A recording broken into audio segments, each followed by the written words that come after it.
है। इधर अपने दौरे के दौरान मंत्री ने स्पोर्ट्स कॉम्प्लेक्स में बीजेपी की ओर से आयोजित अटल स्मृति वॉलीबॉल प्रतियोगिता का उद्घाटन भी किया है। डूंगरपुर के दौरे पर आज कैबिनेट मंत्री हैं गौतम दत्त और इस दौरान एक दिवसीय दौरे पर गौतम दत्त जब यहां पर पहुंचे उनका स्वागत किया गया। यहाँ रेलवे का संसाधन भी चालू हो गया, तो हम प्रयास करेंगे अगली बार से रेक यहीं लग करके यहाँ की जो समितियाँ हैं उनको हम जल्द से जल्द खाद दिला सकें, ताकि यहाँ पे होने वाली किसानों की समस्याओं को हम निदान दिला सकें। निश्चित रूप से सरकार ने जो है फिजिबिलिटी वगैरह देख करके निर्णय लिया है, और किस तरह से पिछली सरकार ने बिना किसी योजना के, बिना किसी प्रबंधन के जो केवल और केवल राजनीतिक लाभ लेने के लिए जिस तरह से घोषणाएं की थी वो हम सबके सामने है। और आज आप देखते हैं कहीं न कहीं, चाहे से ब्यूरोक्रेसी में हो, जनता में हो, इस निर्णय को ये केवल और केवल जो विरोध करने का काम है वो केवल और केवल राजनीतिक दलों द्वारा किया जा रहा है। आम जनता में इसमें उधर झुंझुनू के नवलगढ़ के गोठड़ा इलाके में स्थित सीमेंट फैक्ट्री के खिलाफ किसानों की सभा में पूर्व मंत्री राजेंद्र गुड़ा भी शामिल हुए। उन्होंने अधिकारियों को चेतावनी दी कि किसानों के साथ अत्याचार बर्दाश्त नहीं किया जाएगा, लेकिन इस दौरान उन्होंने आपत्तिजनक शब्द भी इस्तेमाल किए जो इन दिनों सोशल मीडिया पर वायरल हो रहे हैं। रिपोर्ट देखिए। सीमेंट कंपनी के खिलाफ किसानों का प्रदर्शन। किसानों को पूर्व मंत्री राजेंद्र गुड़ा का समर्थन।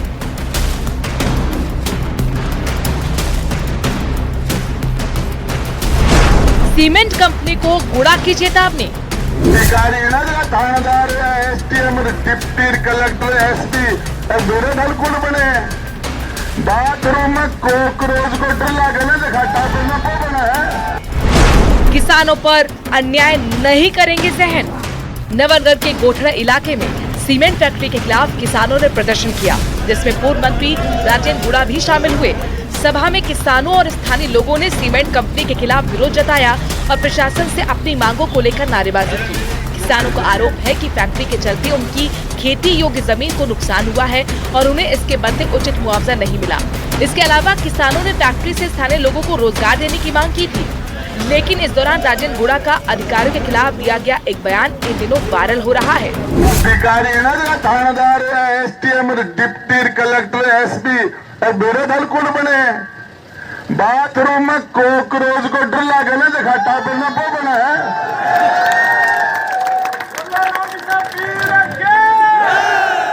जगो छोड़ो सांप घेरा का बिल में हाथ दे तो 10 में फैले जाए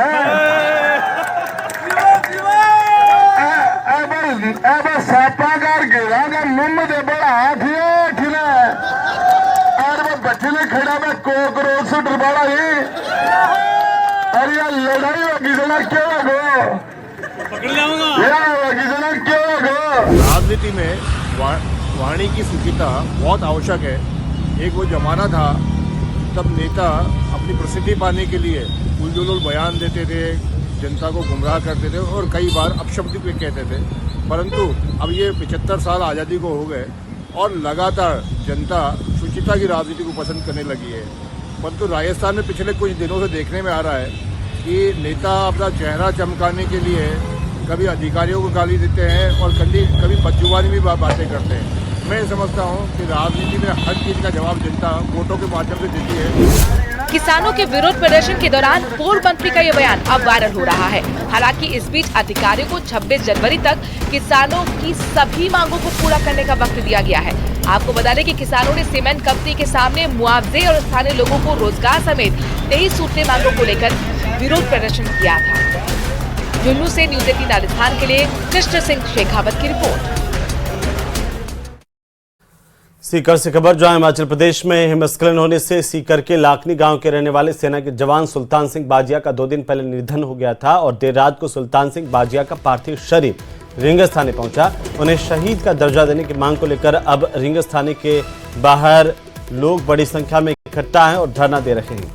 आज सुबह तिरंगा यात्रा के साथ अंतिम यात्रा निकाली जानी थी जवान की, लेकिन उससे पहले ग्रामीण शहीद का दर्जा देने की मांग पर अड़ गए। सीकर सांसद कॉमरेड अमराराम और खंडेला से भाजपा के विधायक सुभाष मील भी थाने पहुंचे, ग्रामीणों के साथ धरने पर बैठे हुए हैं। इनका कहना है कि जब तक शहीद का दर्जा नहीं दिया जाएगा तब तक जवान का अंतिम संस्कार नहीं होगा। इसे लेकर जिला कलेक्टर और सेना के अधिकारी आपस में बातचीत कर रहे हैं।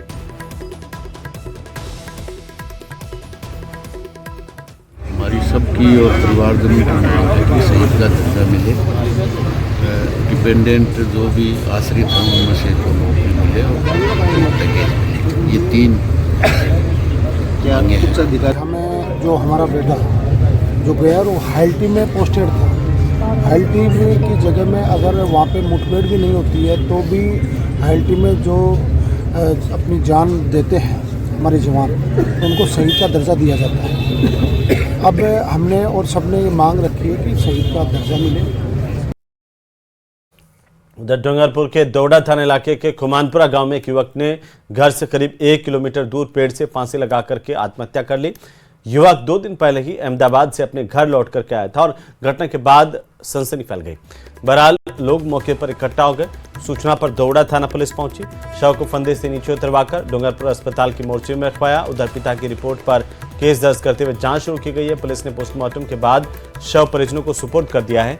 युवक के आत्महत्या के कारणों का अब तक खुलासा नहीं हो पाया है। फिलहाल पुलिस घटना को लेकर तफ्तीश कर रही है।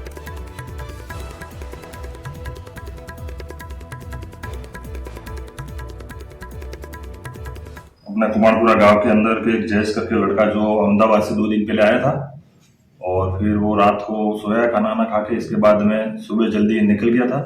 फिर दोपहर को कहीं गांव अपने घर से 1 किलोमीटर दूर जो पेड़ पर फांसी का फंदा लगा के आत्महत्या कर लिया वगैरह पर हम मौके पर गए थे। फिर वहाँ से उसको उतार कर फिर वापस यहाँ मोर्चरी पर रखवाया गया। सरकार ने एमओयू साइन किया। इंफ्रास्ट्रक्चर डेवलपमेंट को लेकर के बैंक समूह से एमओयू साइन किए गए हैं। वहीं रिन्यूएबल एनर्जी की फंडिंग के लिए भी एमओयू हुआ है। बैंक ऑफ बड़ौदा और बैंक ऑफ महाराष्ट्र से राजस्थान सरकार ने एमओयू किया है। इस दौरान सीएम भजनलाल की मौजूदगी में एमओयू किए गए। बड़ी खबर इस वक्त की, राजस्थान सरकार की तरफ से कुछ एमओयू साइन किए गए हैं जिसमें रिन्यूएबल एनर्जी को लेकर के भी, इसकी फंडिंग को लेकर के एमओयू हुआ है। वहीं इंफ्रास्ट्रक्चर डेवलपमेंट को लेकर के बैंक समूह से एमओयू किया गया है।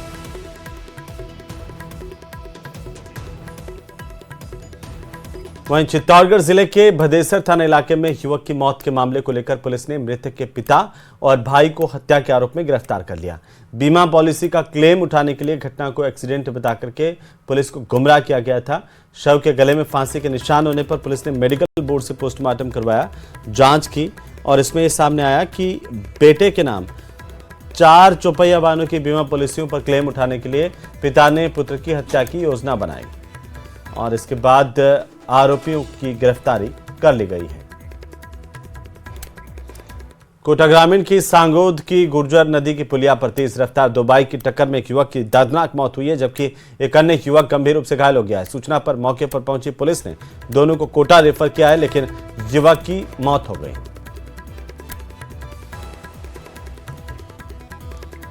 उधर बाड़ी के रानपुर गांव में सिंचाई विभाग की ओर से करवाए जा रहे नहर का निर्माण कार्य को रुकवा दिया। ग्रामीणों ने विरोध किया है। ग्रामीणों का आरोप है कि निर्माण कार्य में घटिया सामग्री का उपयोग किया जा रहा है और भारी भ्रष्टाचार किया जा रहा है, लेकिन कोई कार्रवाई करने वाला नहीं है। ग्रामीणों का कहना है कि 2 दिन पूर्व सिंचाई विभाग के अधिकारियों को मौके पर बुलाकर मामले से अवगत भी करवाया गया था, लेकिन सिंचाई विभाग के अधिकारियों की मिलीभगत कहें या बड़ी लापरवाही कि इस तरफ वे कोई ध्यान नहीं दे रहे। ग्रामीणों का कहना है कि जब तक मौके पर सिंचाई विभाग के अधिकारी, ठेकेदार और प्रशासन के अधिकारी नहीं आते हैं तब तक काम बंद रहेगा।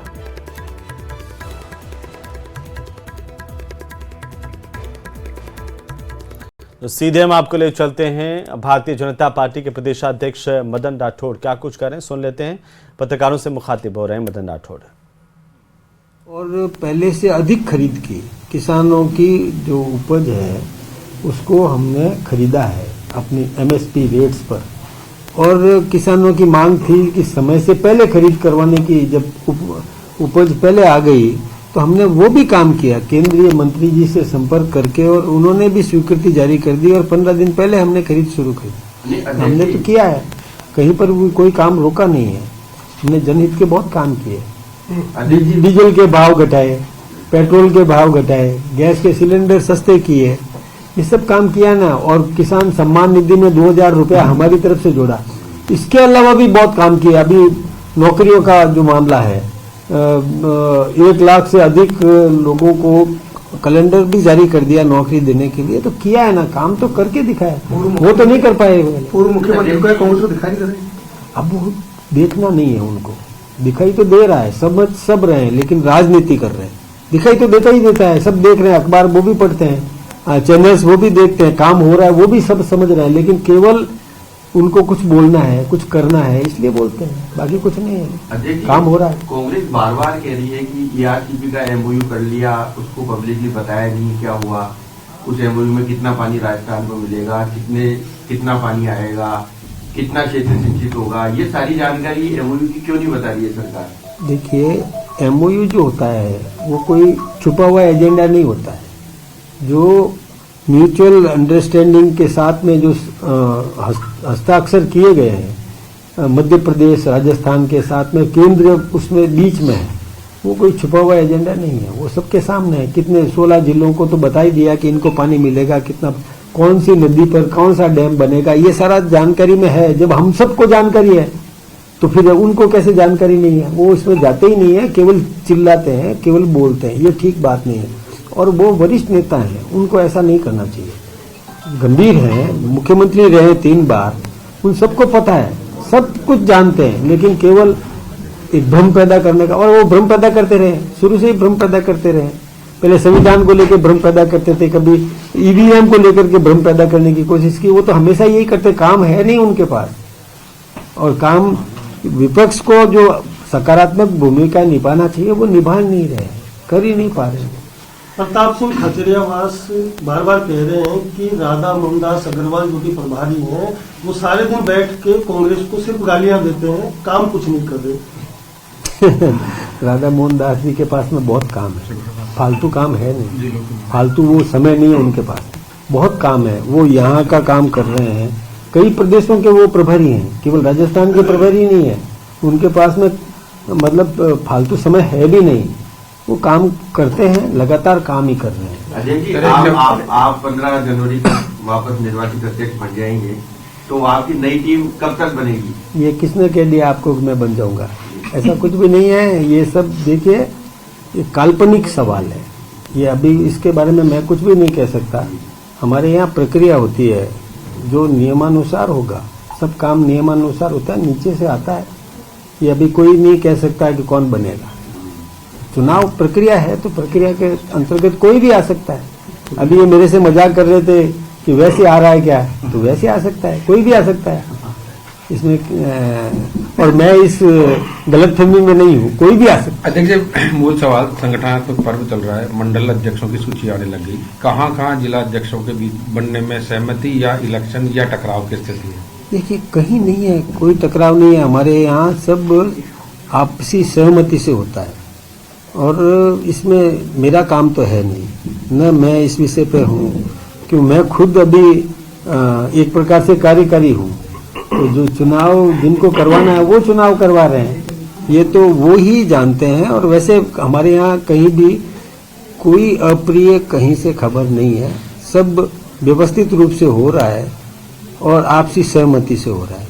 और जहाँ कहीं भी नहीं बनेगी सहमति तो वहाँ हो जाएगा, प्रक्रिया भी अपना ली जाएगी, उसमें कहाँ दिक्कत है। डिमांड सिवारी अलग अलग समाज अलग अलग जगह डिमांड नहीं, वो सब हमारा संगठन पूरा ध्यान रख रहा है। डिमांड तो देखिए, अपेक्षाएं सबको होती है। तो मदन राठौड़ का